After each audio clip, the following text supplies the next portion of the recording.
Carlos Marx. Circular del Comité Central a la Liga Comunista.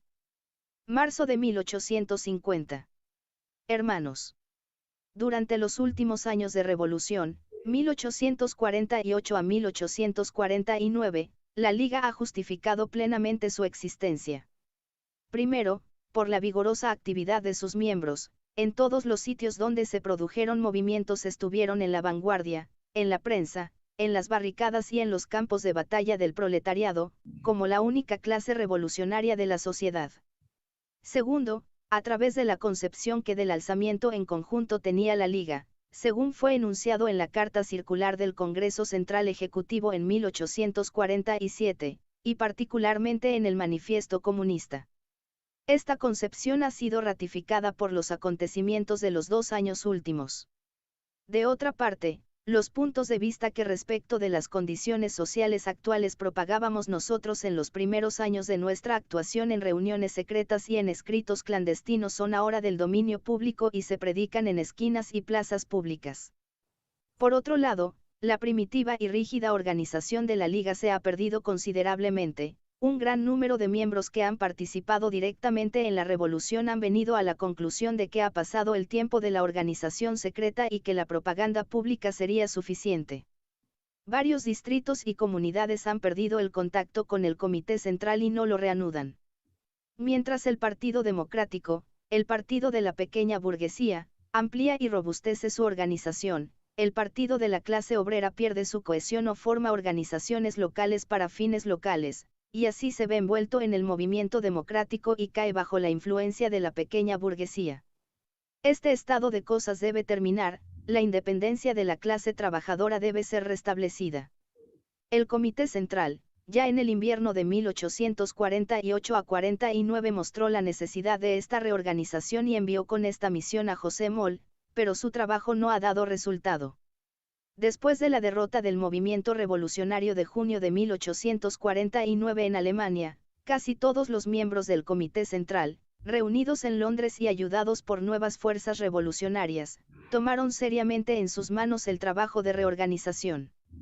Esta reorganización solo puede ser lograda por un enviado especial, y el Comité Central piensa que tiene una gran importancia el hecho de que nuestro delegado debe estar en viaje en el momento en que un nuevo alzamiento es inminente, precisamente cuando, por esta razón, el partido de la clase obrera debería estar fuertemente organizado y actuar unánime e independientemente, si no quiere ser de nuevo explotado y marchar a remolque de la burguesía, como en 1848. Asterisco asterisco asterisco. Os hemos dicho, hermanos, en 1848 que el liberalismo alemán vendría pronto al poder y emplearía una vez más contra la clase trabajadora. Habéis visto cómo ha sido realizado. Fue la burguesía quien, después del victorioso movimiento de marzo de 1848, tomó las riendas del gobierno, y el primer uso que hizo del poder fue hacer retroceder a los trabajadores, sus aliados en la lucha contra el absolutismo, a su anterior condición de oprimidos. No podían ellos conseguir su propósito sin la asistencia de la derrotada aristocracia, a la cual transfieren incluso el poder gubernamental, guardando, no obstante, para sí mismos la intervención definitiva del gobierno a través del presupuesto. La parte que los liberales jugaron en 1848, este papel de traición, será desempeñado en la próxima revolución por el partido de la pequeña burguesía, la cual, entre los partidos de oposición al gobierno, está ahora ocupando la misma posición que los liberales tenían antes de la Revolución de Marzo. Este Partido Democrático, el cual es más peligroso para los trabajadores que lo fue el Partido Liberal, está integrado por los siguientes elementos. Por los miembros más progresivos de la alta burguesía, cuya misión es barrer todos los residuos de feudalismo y absolutismo. Por la pequeña burguesía democrático-constitucional, cuyo principal objeto es establecer una federación democrática de los estados alemanes, y por la pequeña burguesía republicana, cuyo ideal es transformar Alemania en una especie de república suiza. Estos republicanos se llaman a sí mismos rojos y socialdemócratas, porque tienen el piadoso deseo de remover la presión del gran capital sobre el más pequeño y la que la gran burguesía ejerce respecto de la pequeña. Todos los partidos, después de la derrota que han sufrido, se llaman republicanos o rojos, exactamente igual que en Francia la pequeña burguesía republicana se llama a sí misma socialista. Donde, no obstante, tiene la oportunidad de lograr sus fines por métodos constitucionales, usan su vieja fraseología y muestran por los actos que no han cambiado en absoluto. Es, naturalmente, evidente que el cambio de nombre de tal partido no altera su actitud hacia la clase trabajadora. Esto prueba únicamente que en su lucha contra las fuerzas unidas del absolutismo y de los capitalistas fuertes ellos necesitan la ayuda del proletariado. El Partido Democrático Pequeño Burgués es muy poderoso en Alemania.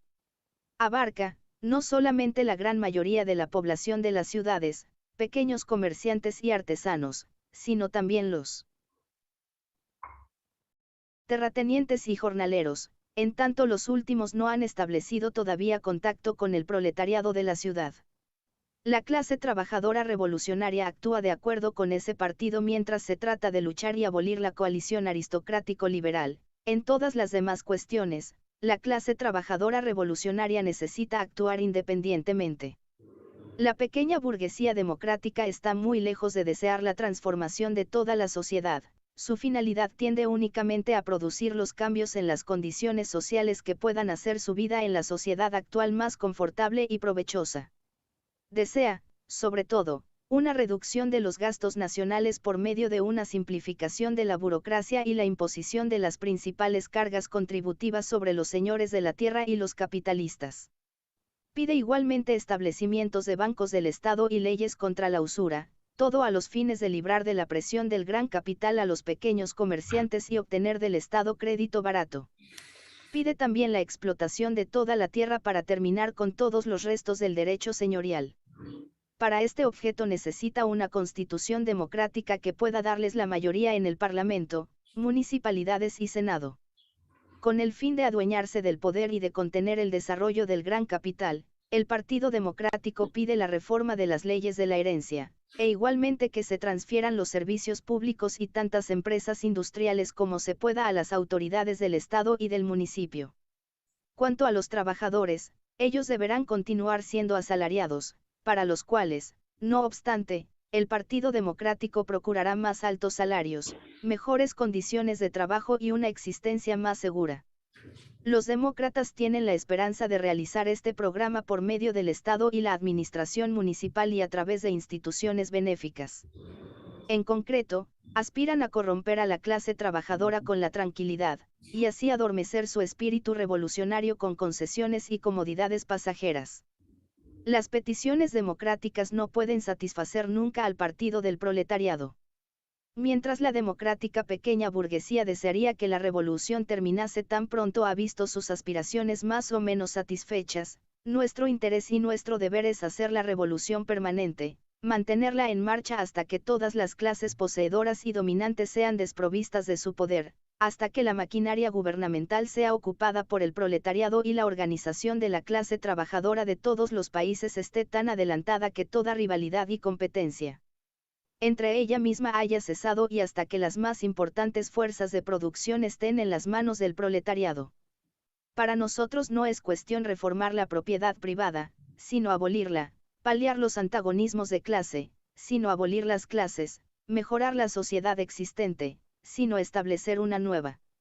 No hay duda de que con el mayor desarrollo de la revolución la pequeña burguesía democrática puede advenir por algún tiempo el partido más influyente de Alemania.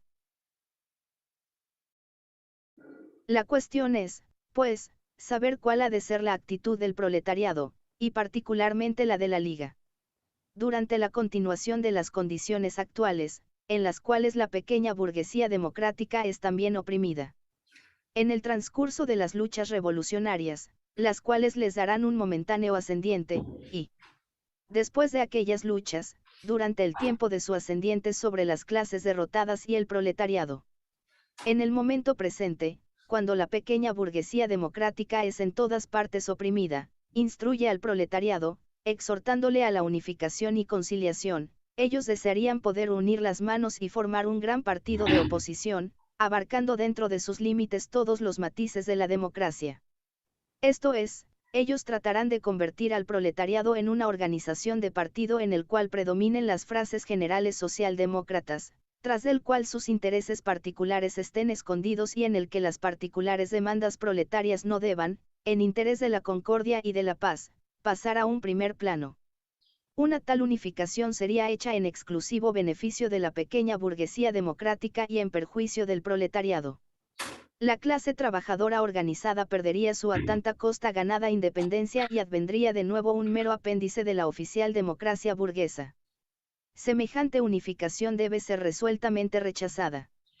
En vez de permitir que formen el coro de la burguesía democrática, los trabajadores, y particularmente la Liga, deben tratar de establecer junto a la democracia oficial una independiente, legal y secreta organización del partido de la clase obrera, y hacer de cada comunidad el centro y el núcleo de sociedades de la clase obrera en las que la actitud y el interés del proletariado deberán ser discutidos independientemente de las influencias burguesas. De cuán poco se preocupan los demócratas burgueses de realizar una alianza en la que los proletarios serían considerados como copartícipes con iguales derechos e idéntica situación, es un ejemplo la actitud de los demócratas de Breslau, quienes en su órgano el Oder-Zeitung están atacando a aquellos trabajadores que se hayan organizados independientemente, y a quienes motejan de socialistas, haciéndoles víctimas de severas persecuciones. El nervio de la cuestión es este: en caso de un ataque a un común adversario no es necesaria una unión especial, en lucha contra semejante enemigo, el interés de las dos partes, la demócrata clase media y el partido de la clase trabajadora, coinciden por el momento y ambas llevarán el combate mediante una temporal inteligencia. Así fue en el pasado y así debe ser en el futuro. Es cosa fuera de duda que en los futuros sangrientos conflictos, como en todos los anteriores, los trabajadores, por su valor, resolución y espíritu de sacrificio, formarán la fuerza principal en la conquista de la victoria. Como hasta aquí ha ocurrido, en la lucha que viene la pequeña burguesía mantendrá una actitud de espera, de irresolución e inactividad tanto tiempo como le sea posible, en orden a que, tan pronto como la victoria esté asegurada, pueda arrogársela como propia y decir a los trabajadores que permanezcan tranquilos, vuelvan al trabajo y eviten los llamados excesos, apartando así a los obreros del fruto de su victoria. No está en la facultad de los trabajadores evitar previamente que la burguesía haga esto, pero sí está dentro de su poder hacer difícil su ascendiente sobre el proletariado y dictar sobre ellos tales órdenes que hagan arrastrar al dominio de la democracia burguesa dentro de él mismo y desde el principio el germen de disolución, y así su sustitución por el poder del proletariado será considerablemente facilitada. Los trabajadores, sobre todo durante el conflicto e inmediatamente después, deben tratar, en cuanto sea posible, de contrarrestar todas las contemporizaciones y sedantes burgueses, obligando a los demócratas a llevar a la práctica sus terroríficas frases actuales. Deben actuar de tal manera que la excitación revolucionaria no desaparezca inmediatamente después de la victoria. Por el contrario, han de intentar mantenerla tanto como sea posible. Lejos de oponerse a los llamados excesos, deben emprenderse actos de odio ejemplar contra edificios individuales o públicos a los cuales acompaña odiosa memoria, sacrificándolos a la venganza popular. Tales actos, no solo deben ser tolerados, sino que ha de tomarse su dirección. Durante la lucha y después de ella, los trabajadores necesitan utilizar todas las oportunidades para presentar sus propias demandas separadas de las de los demócratas burgueses. Deben pedir garantías para los trabajadores tan pronto como los demócratas empuñen las riendas del poder. Si fuere necesario, estas garantías deben ser imperiosas y generalmente deben tender a que se vea que los nuevos dominadores se hallan obligados a realizar todas las concesiones y promesas posibles, lo cual es el medio seguro de comprometerlos. Los trabajadores no deben moverse por el general entusiasmo hacia el nuevo estado de cosas, al cual siguen usualmente luchas en las calles, deben guardar todo su ardor por una fría y desapasionada concepción de las nuevas condiciones, y manifestarán abiertamente su desconfianza respecto del nuevo gobierno. Fuera del gobierno oficial constituirán un gobierno revolucionario de los trabajadores en forma de consejos ejecutivos locales o comunales, clubs obreros o comités de trabajadores, de tal manera, que el gobierno democrático burgués, no solamente pierda todo apoyo entre los proletarios, sino que desde el principio se encuentre bajo la vigilancia y la amenaza de autoridades tras de las cuales se halla la masa entera de la clase trabajadora. Concretamente, desde el primer momento de la victoria nosotros no debemos mostrar más nuestra desconfianza hacia el reaccionario y vencido enemigo, y sí respecto de nuestros aliados, contra el partido que está ya explotando la victoria común solamente para sus propios y ulteriores fines.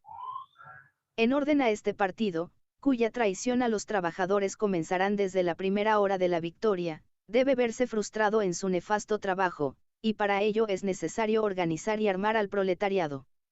El armamento de todo el proletariado con fusiles, cañones y municiones debe ser realizado en el acto. Necesitamos prevenir el resurgimiento de la vieja milicia burguesa, cosa que ha sido siempre hecha contra los trabajadores.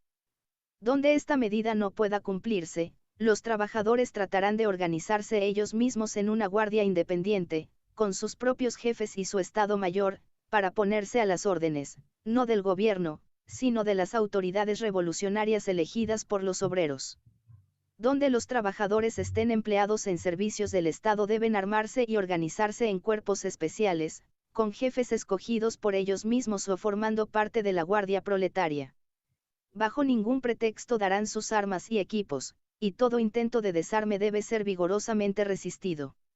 Destrucción de la influencia de la democracia burguesa sobre los trabajadores, inmediata, independiente y armada organización de los obreros, y la exigencia de las más molestas y comprometedoras concesiones de la burguesía democrática, cuyo triunfo es por ahora inevitable, son los principales puntos que el proletariado, y por tanto la Liga, tienen que mantener en primer término durante y después de la conmoción.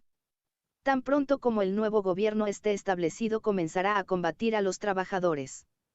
A los fines de estar efectivamente en condiciones de oponerse a la democracia pequeño burguesa, es necesario, en primer lugar, que los trabajadores estén organizados en clubs, que serán enseguida centralizados.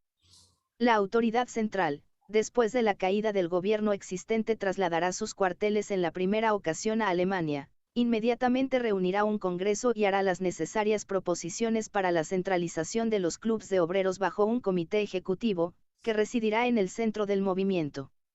La rápida organización, o por lo menos el establecimiento de un organismo provincial de clubs obreros, es uno de los más importantes puntos de nuestras indicaciones para vigorizar y desarrollar el Partido de los Trabajadores. El resultado inmediato de la caída del gobierno existente será la elección de una representación nacional.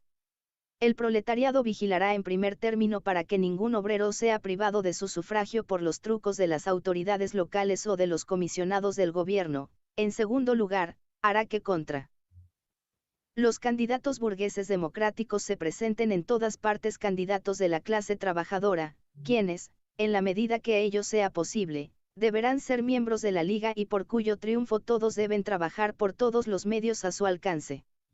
Incluso en los distritos donde no hay posibilidad de que nuestro candidato salga triunfante, los obreros deben, no obstante, presentar nombres a los fines de mantener su independencia, templar sus fuerzas y presentar su actitud revolucionaria y los puntos de vista del partido ante el público.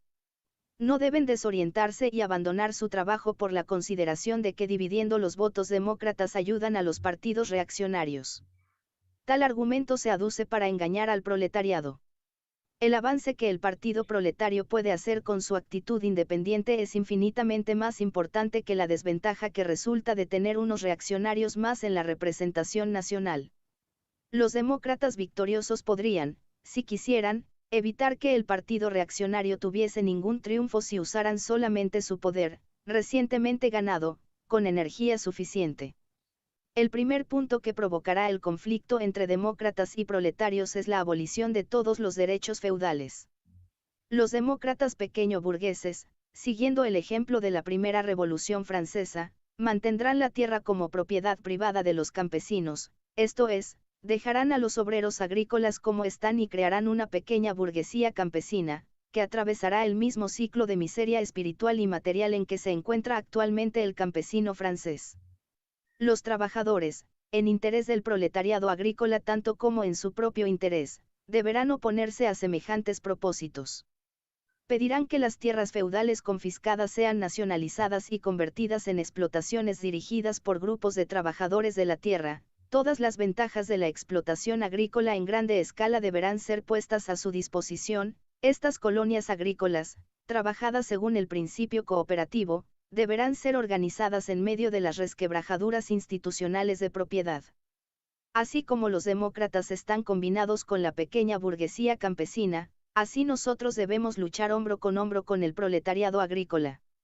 Además, los demócratas trabajarán directamente por una república federal, o por lo menos, si no pueden evitar la formación de la república una e indivisible, tratarán de paralizar la centralización del gobierno concediendo la independencia posible a las municipalidades y provincias. Los obreros deben luchar contra este plan, no solo para conseguir la una e indivisible república alemana, sino para lograr concentrar el mayor poder posible en manos del gobierno central.